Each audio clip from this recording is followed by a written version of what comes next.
Zaman. Kütlənin zamanın asılılığı verilib 52-də. Səndən E, sürətin zamanın asılını istəyir. Gəl bir-bir hissə-hissə baxaq. Birinci sıfırdan T1-ə bax. Təcili Sıfırdan işarəsi T1. nədir? Sıfırdan T1-ə təcili işarəsi Müsbət. müsbət.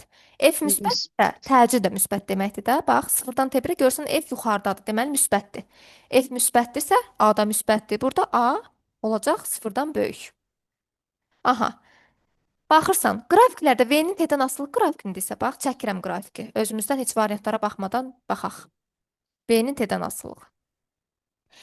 Deməli, bax, sənə belə bir şərt verib burada, Əminə. V0x böyükdür 0. Deməli, qrafik hardan başlayacaq? T oxundan yuxarıdan başlayacaq, elə?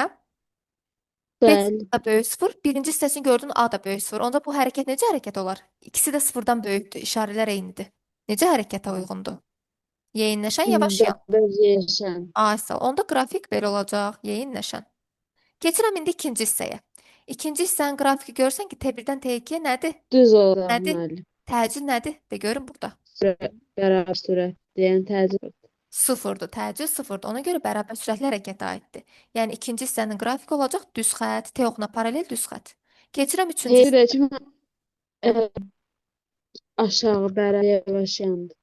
Bəli, burada çünki təcil mənfi olduğu üçün bizim hərəkətimiz yavaşlayan olacaq. Sürət müsbət, təcil mənfi. Yəni yavaşlayan. Doğru cavab A variantı.